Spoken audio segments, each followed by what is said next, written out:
It is OTA time again, and OTAs are speaking to me. So I'm going to speak to you and tell you what they're saying through me about this team. We'll do it in just a second on Locked On Jaguars.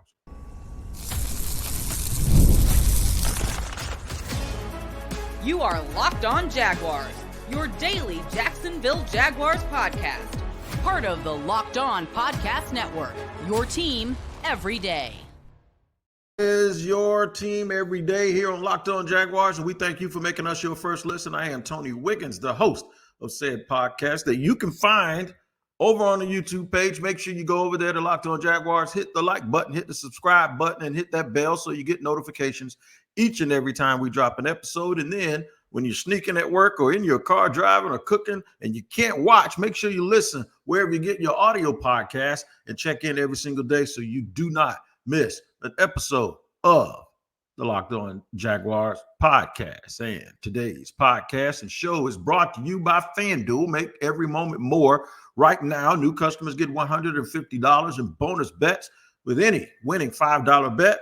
That's $150 with any winning $5 bet. Visit FanDuel.com/lockedon to get started. And once again, shout out to the everydayers for making us your stop every single day. And we appreciate it because it is your team every single day. You can be an everydayer too. All you got to do is join in. Let me get right to it.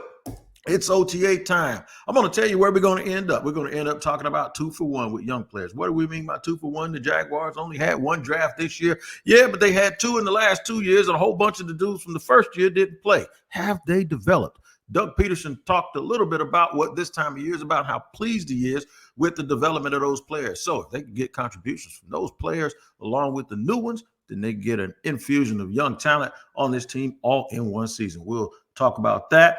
Answered questions and things we're still waiting to hear from is what we'll get to at some point in segment 2 as we head to that destination. And then finally, OTAs tell a story is where we're going to start.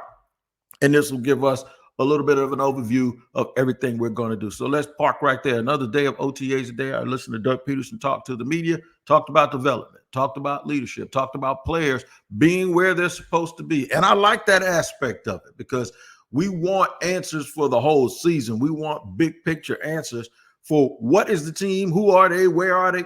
Doug says, nope, we got to be where our feet are. Right now, he didn't say that. I'm just saying it because that's what I got out of his conversation.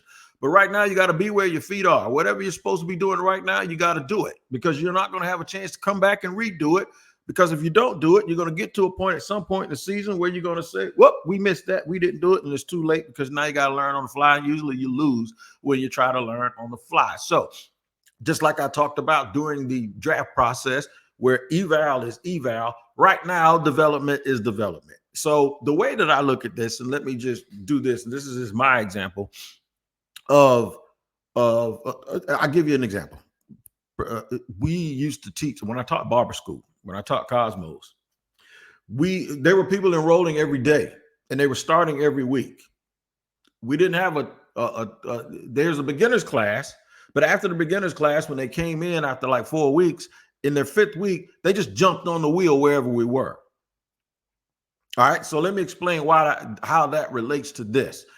In football, when you have players that have been in the system for a while, every offseason, you don't start where you left off. You break it back down and start all over with the basics. And I think Press Taylor, he wasn't necessarily talking about the operation of training camp and the operation of OTAs as much as he was talking about how they're going to look at the nuts and bolts. They broke it all down to the studs is what he said, right? How they're going to look at the nuts and bolts of what they do and then load it back up. So that doesn't hinder people that have already been here. In fact, once things are broken down so that even the new people, the guys that came in from other teams, the young players, the second-year developmental players, the old players, they're all doing the same basic stuff. All right. So once those guys start to see things that are implemented that they are used to, it picks up right away. Then the young guy picks it up too at the same time, and they walk through it together, as opposed to starting out.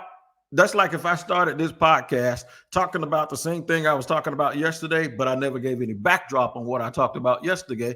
The people that just popped in today wouldn't understand. So that's what I think goes on in training camp. I look at it more of like a wheel. And this is it goes in a circle. Whatever point you jump on, whatever stop you're at, if you're at number 2, if you're at number 7, just think of a clock. Wherever you're on, you get on. And eventually we're going to go over the same stuff over and over again, right? So what happens after a while is that thing starts to be smoother and it gets faster and it goes in a circle. And that creates the same thing that you get from a bullet, right? The smoother the circle, the further it's going to travel. That's the way I look at a football team. So I think what they're doing in training camp is they're just retooling it, going back, and they're seeing what they have. What does the story tell us from training camp? And this is where we're going to segue into segment 2. I'm going to tell you what the story from training camp tells us. I'm going to tell you what is answered, what looks different, and mainly the bigger story the training camp tells us. And even though they don't like going backwards, I'm going to go backwards because we had questions. Everyone had questions coming into the season. So you don't know if those things are answered yet. In fact, Doug says he don't want to get too far ahead of it right now, looking at the big picture. You hope, you work, and you think you got what you got, and you see the development, you see the changes. But the additions that they made will tell you stuff that you and I and all of us argued about for a long time. I'll say it again. The additions that they made will settle arguments, and this is why I constantly bring this stuff up over and over again, is because I said eventually, not what they say, not the result of the game, but what they do is going to tell you exactly how they feel about the team or felt about the team and we were arguing about. Now, you can look at results and say it doesn't matter how they feel. This is what it is, and this is what it was, and you are what your record says. True. But they will let you know what they think is the best part of it and the worst part of it. What was responsible for it? Like when they fired the defensive coaches, that was just, to me, that signaled something that just had to change. It was a non-negotiable. But what are some of the other things? Because even when they fired some of the coaches, they still changed a lot of the defensive personnel, and they did a lot of the things personnel-wise that I thought would have helped those coaches. So sometimes both things can be wrong, right?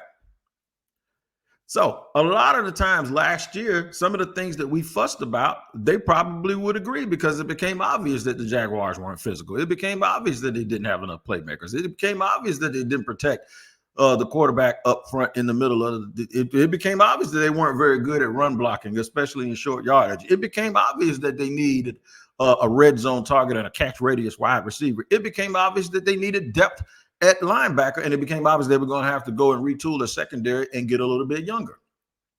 All of those things the Jaguars did, but what priority were they? How did they go? What did they really need to do? And the biggest example of that is this. Last year, everybody said they needed to improve their pass rush, and people thought that they meant by personnel.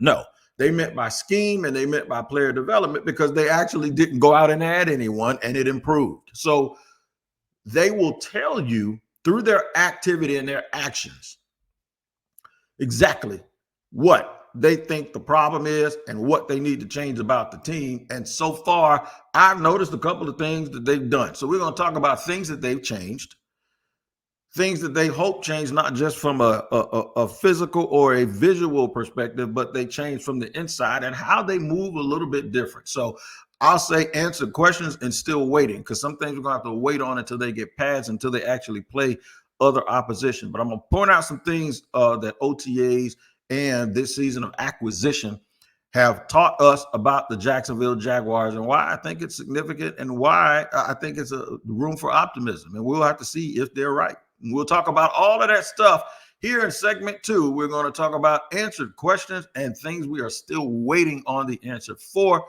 in just a second here on Locked On Jaguars.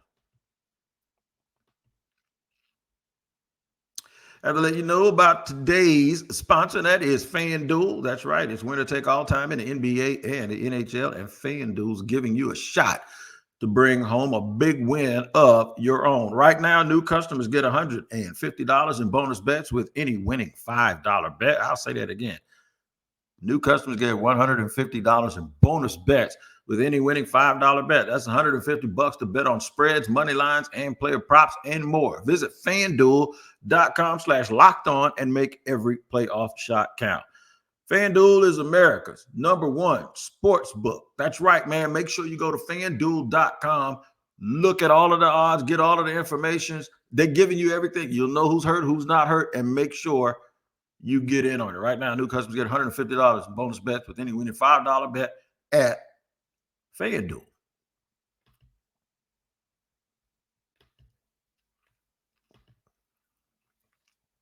Segment number 2 here on Locked On Jaguars. We're at your team every day. We always thank you for making us your first listen here on Locked On Jaguars. The OTAs have been telling us a story. And the story isn't like we can talk about, okay, who are they now? We don't know yet. But the story that it tells us is, what did they actually think the problems were during last year? You can always, I'm going to tell you something about NFL people. They will speak to you through their actions. They'll tell you exactly how much they like a player by how they negotiate with that player. They'll tell you exactly how they like a position with the fervor that they go about to try to fix it or to change it or to keep it to where it was. So a little bit of backdrop here. Last offseason, the Jacksonville Jaguars made a nice almost historic type of run, even by the standards of the Jaguars. It was really historic. They went from 2-7 and ended up going all the way to the divisional. They won the playoff games that they needed to win. They won all the regular season games down the stretch, and then all of a sudden they were on the road going in for a score to get the score with the Chiefs to under 2 touchdowns, and then the youth caught up with them in Kansas City. So they went into the offseason thinking, you know what, we got something here. Let's just grow it and see, let everybody get better and let's just grow it. And what it did was, and we all remember, just as a little backdrop, it created what we thought was a little bit of complacency that they never got over when the season started last year. So now, as we move forward, there was a lot of talk about how the team wasn't physical, and we just assumed that they just meant guys who could push people around, right? So you're thinking they're just going to just retool the trenches. And I thought one area that they would attack would be along the offensive line. And they kind of did, and they kind of didn't. They added, 1 or 2 players there, but they didn't really change a whole bunch of stuff. They're pretty much running it back with the guys that they have, with the exception of a couple of additions that will be, I think Mitch Morse will start, and then I do think the young kid out of Missouri is going to be in the depth and be in a developmental position at tackle, right? Because there are some things, when you look at the contract situation, there are some things that they're going to have to address after this season. So you never want to look too far ahead, but you always have to make sure that you look far ahead enough that you don't handicap yourself in the future. So I think that that's what they're doing on that offensive line. One of the things that they did do, they improved their catch radius on offense. Zay Jones is a nice player. Marvin Jones Jr. is a nice player. In fact, Zay Jones is even better than that. And Jamal Agnew was a solid player. So I'm going to park right here with this wide receiver crew, because if you think back over the last couple of years, all 3 of those guys made some nice plays for the Jaguars, and the latter 2 really did because they had a longer chance to do it. They really, really did, and they were not players that if you pointed to them, you could say that they were a liability or a problem. They weren't. In fact, they probably weren't high on the priority list of fans as things that needed to be fixed. But here's what teams have to do. Teams have to really manage and balance value versus the floor, as opposed to really, really knowing exactly what those guys bring to the table in terms of what they can do beyond the X's and O's. Evidently, they felt that Jamal Agnew was replaceable. That's something last year that if you polled half the fans, or if you polled fans, it'd probably go half and half right down the middle. I know one dude wanted to take over Agnew. He named his cat Jamal Agnew. So it's like you can say, okay, he's not the problem, and say he's not the solution at the same time. Replacing Gabe Davis, they waited until after the draft to make sure that they were going to get their guy in the draft in Brian Thomas Jr. And he was their guy. Even though they played around a little bit with trying to figure out who to take him, and I heard it was Terry Arnold, and they moved back. Trent made it very, very clear that Brian Thomas Jr. was the dude that they were going after. And I absolutely believe in 100%. And I'm happy about it, because I was high on Brian Thomas Jr. as well. The thing is though, when you think about those 2 guys blending in with Cephas, the free agent that they brought in, and other body types in that position. It almost made me think like, what the hell y'all been waiting on? Because guys that are built like that run like that catch like that, that's exactly what I thought Trevor Lawrence needed the whole time. So it tells you that at some point somebody learned that those guys weren't good enough as frontline players for guys who can make that extra play and do that extra thing. We got to stop making all Trevor's passes so hard to complete because they got to be perfect. And it had nothing to do with those guys and their ability to run routes. It had everything to do with the fact that, well, they're not very big, him, Calvin, and they were wiry and long, but now they got guys that ain't no wiry or long. I think the physicality that they were talking about with the wide receivers. So I looked at the problem and I looked at the group that they changed the most. And while you can attribute some of it to timing because the free agency, the guys that were available, the draft was heavy in those areas, I also think that if it wasn't something that they needed to address, they wouldn't have done it. So physicality maybe wasn't about pushing people around. The physicality was their ability to play through contact when trying to catch the ball. Many times the detractors of Trevor Lawrence would always point to turnovers, but they would fail to mention how many of those turnovers were tipped balls or catchable balls or balls that bounced off somebody or balls where guys didn't fight through traffic or got knocked off of their line. Now, I'm just telling you, when you look at the receivers they have now, they have a whole bunch of guys that ain't going to get knocked off their line. They have a whole bunch of guys that look like they know how to play through contact. They have a whole bunch of guys that are built to make tougher catches. So stop making everything so difficult. How many times have y'all watched Jaguar games and it seemed like they were pulling teeth just trying to make a play, throwing the ball sideways, making first downs by an inch, going forward on fourth down? It's like everything had to be so difficult for the team. Inevitably, what that meant was they were hard for the quarterback. We got to be able to get some easy stuff. We got to do more than just make fallaways and step backs and 3-pointers. We need some layups. We need some fast break points. We need some easy stuff that allows our hard stuff that we do make so that becomes us winning a game as opposed to us losing a close game saying, man, I see the potential, but it's just not quite done. So the one thing that they have answered for me is they told us what they felt about this team with the acquisition of those wide receivers and those body types, that they needed to get things to be done easier, and they needed guys who could do the same things those other guys could do, but they could also do one or two things potentially that those guys could not do. That's the story that I'm getting from OTAs when I'm watching them. Defensively, the story that I'm getting from OTAs when I'm watching them, what they're telling me defensively is they needed more people who could fight for the ball also and who could play the ball with more physicality on defense with the addition of Darby, with the addition of Jarian Jones. Those two guys are very, very similar. So somebody either learned the errors of their ways in the way that they were evaluating certain positions and the way that they were attacking the acquisition of talent, or they hired someone new that had an effect on the room and everyone in there listened to them because of what they saw on tape. And those results have now shown up with the team looking more big and looking more physical and looking more, I don't know, they're going to depend more on physical talent than they will just on guys who can follow a certain scheme. They did it on the defensive line too. How many times last year, if you listen to this podcast, did you hear me say they're not big enough in the middle? Like, yeah, they got 330, and then they got Hamilton at 330 who's hurting, and they got Fadokazi, but after that, they got a whole bunch of 290-pound guys. Not the case anymore. No, I think they go 4 deep with guys over 300 pounds now. Young, violent, physical people that can rotate in and out and they can control the middle of the line of scrimmage, where you don't have to sit there and consider taking your 6'5", 272-pound defensive end and Trayvon Walker and having to put him in the middle because they can't stop the run. You can only pacify things for so long without fixing it. And hopefully the questions that we had last year, you can answer them yourself by looking at what did they do. And they're not going to tell you. It wasn't their job to tell you last year, we don't think our wide receivers catch physical enough. No, you're trying to motivate those dudes to actually do it. what tells you the story is what they've done since then. And when you look at the team in those respects, they look a whole lot different now than they did at those positions.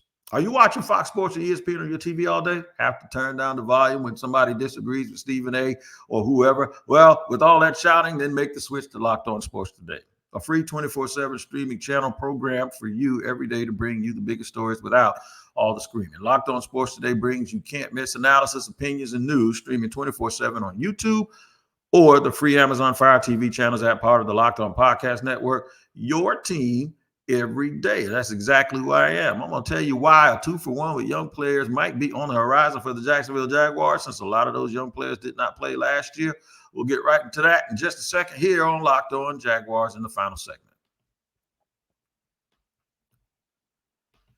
Now I got to let you know about the Gametime app, man. Gametime is the absolute truth, and you need to know it. If you're trying to find tickets to an event, whether it's a sporting event, you're lucky enough to fly to the NBA Finals in Dallas or Boston, or theater tickets, comedy show tickets, whatever it is, Gametime has you covered. And when you've been procrastinating, or you just had to wait to see if you got off work and you had the funds available, well, Gametime can take over your last-minute deal search, because you can save up to 60% off buying last minute for sports, concerts, comedy, theater, and all of the above. Make sure also you can purchase your Gametime ticket coverage, and they can cover your tickets with the most flexible customer pay policy in the ticketing industry. All you got to do is take the guesswork out of buying NBA Finals tickets with Gametime. Download the Gametime app, create an account, and use the code LOCKEDONNFL for $20 off your first purchase. Terms apply. Again, create an account and redeem code LOCKEDON NFL. That is Locked On NFL for $20 off your first purchase. Download Gametime today. Last minute tickets, lowest price, and guaranteed.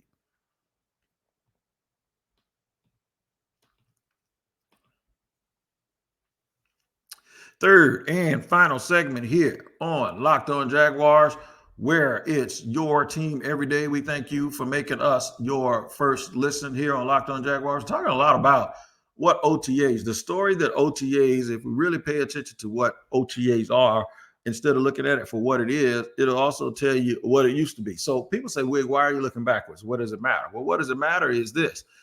If you understand the way the people were thinking the last couple of years, you understand that those same people are still in charge this year. So you can take it for a grain of salt, whether or not you want to believe how good the team is based on how good they look in the team and the moves that those guys made. Or you can say, hey, man, you can take the approach that everybody, can learn from past mistakes. And that's the optimism that we're hanging on today. We're swinging on that vine today. That optimism is a good thing until it isn't, right? Until it doesn't work. And that's when you can come back and revisit things. But this is the thought process, and this will be the thought process moving forward for the Jaguars. And I'll tell you, if they really believe. See, those guys thought they had it last year. I don't think it was a wait and see thing. I think that they were trying to trust themselves last year, where they should have been pushing on the gas to create more competition at these positions. Doesn't mean guys can't play. I was having a basketball debate this weekend about two players, and they were comparing two guys that play the same position, but one guy has been the second best player on the team that won a championship. And people were saying that this dude, who's the best player on the team that is a playoff team but never won a championship, is better than him. And my point was, well, I think you should wait until the second guy wins something and then see where his feet are. And what I mean by that is, maybe he's a really, really good number one on a team that can't win a title, but that makes him a really, really good number two on a team that can. It's all about championships. So before you start judging that guy, make sure if the prism or if the thing that we're judging them on is winning, make sure we're putting them in the same spot. Sometimes the guy who's a number one over here who looks like an all-star is a number two on a winning team. You have to wait and see when the situations match. And for the Jaguars, they had a lot of guys that people liked. They had a lot of guys that people liked on the team. The point is though, you can only judge those guys based on how conducive they are to winning. Talent is one thing, buy-in is another, being able to blend in and being Johnny on the spot. All of those things matter. Look at Mecole Hardman. He's on a bad team. He can't even play on a bad team. He gets on a good team. He gets good minutes because they know exactly what he can do. And then he caught the game-winning touchdown in the Super Bowl. So that's how this works. It's about what we're asking you to do. He was signed to be better than he really was, but then he went back and he played his role and he was able to help the team. So the Jaguars could possibly get a 2-for-1. Anton Harrison from the 2023 draft is the real deal. Tyler Lacey got a chance to play and show that he can be a rotational player. Antonio Johnson is probably going to be a starter. All right. Parker Washington shows he can be a developmental receiver. He can play all the receiver positions, and maybe he's a fourth, fifth, or sixth guy on your team. That's how this looks right now for the Jacksonville Jaguars. And then they go out and add what I thought they had a better draft this year. I thought by adding BTJ and then his two teammates out of LSU at defensive tackle, along with Jarian Jones and then Javon Foster, I really thought the Jaguars did what they absolutely needed to do. This draft was loaded with DBs. They had some sleeper defensive tackles in round 2 or 3. It was loaded with wide receivers and then offensive linemen. And the Jaguars were able to touch everything. And then I think they got a starting kicker as well. And then with this new kickoff rules by them getting Keelan Robinson, I really think he has a shot to make some noise and be a special teams player. So that being said, I thought about this when Doug Peterson was speaking this morning about development. And while we thought last year was a wash, and so far now, outside of those few players that I named, we want to see some other guys step up. I really do think a year in the strength and conditioning program are going to help guys like Ventrell Miller. I think Tank Bigsby, by being around in the program and getting his confidence up, is going to be helped. I think Yashir Abdullah with a position switch with a coach that knows, and Ryan Nielsen that knows how to use guys in and out of certain spots is going to be a big deal. And then, of course, Brenton Strange. I haven't seen him in person yet, but everyone says he looks different. He's moving a little bit differently.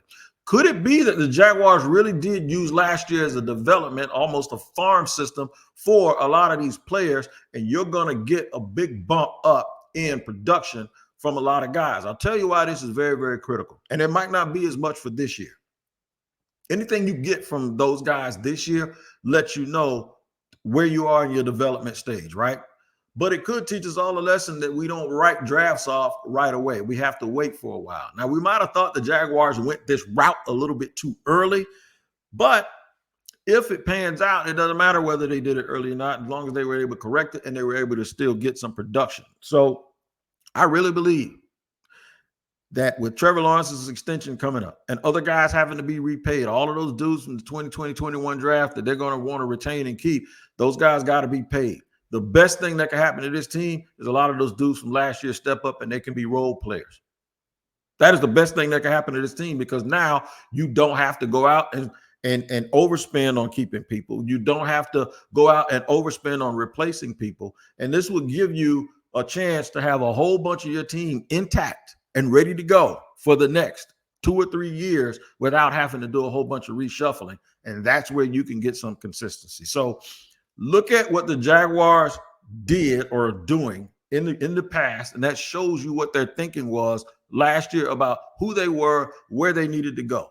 Look at the development of certain players and how they're going to give those guys a chance to come in this year and actually make a contribution and make competition what it is. And also look at the new body types and look at the configuration of this team. And I'm going to tell you right now, I think they're a lot better.